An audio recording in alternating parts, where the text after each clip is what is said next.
Walls are closing in on the president.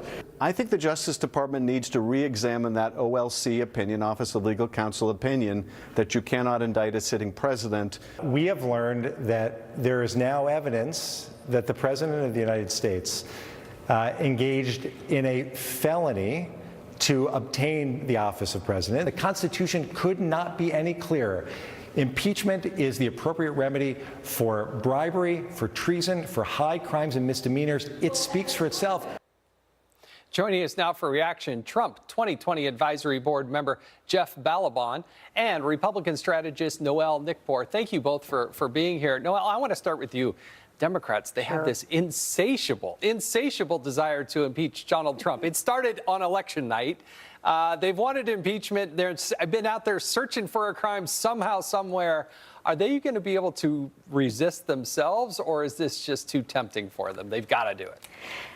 I tell you what, it's really sad, Jason. I'll tell you who they're doing a big disservice to. They're doing a disservice to the people that elected them in office to work together with Republicans for immigration, for health care, and focusing on Donald Trump. And this whole thing started with Russia, collusion, and it proved to be a zero.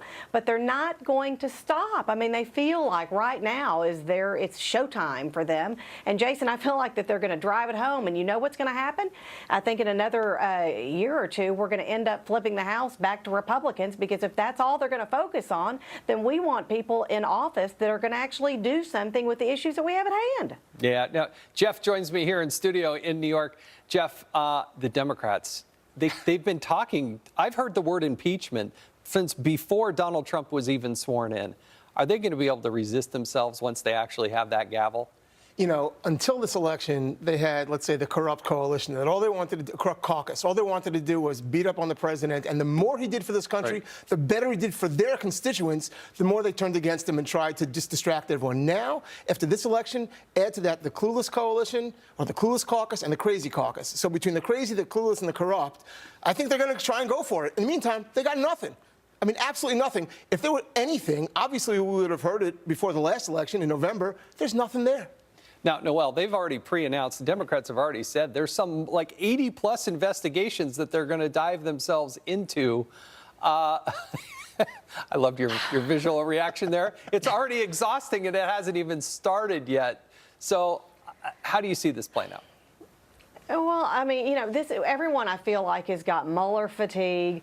They've got the investigation fatigue. I think everybody is really ready for this to be over and finished with. There's only so much we can take after investigation upon the investigation on the investigation.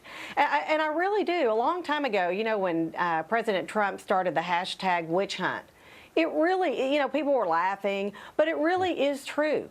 They have really gone above and beyond looking for something. It really is exhausting. Well, I'm really ready to get on for the other issues. Look, I used to be the chairman of the Oversight Committee. You had to have some evidence, and then you went after the people. But if that's not the way this is playing out right now, Jeff. Nope. No. And the message that it gives to those surrounding Donald Trump is pretty scary, isn't it? Listen, this is all about politics, and if the Democrats think this is the right thing for them to do, they're going to pursue it. I'm not sure this is the right thing for them to do. They're creating an atmosphere of resentment and hostility that's going to eat them alive. It's not just going to hurt America where Republicans live. It's not just going to hurt Congress now. This is a long-term process. They're breaking down the rule of law. They're breaking down governmental institutions. I mean, high crimes and misdemeanors, right? That's what we should be looking for. This is ridiculous. No, it has been a witch hunt from day one, and we appreciate Jeff. Noelle, thank you so much for being here. I've got to move on, though, because coming up,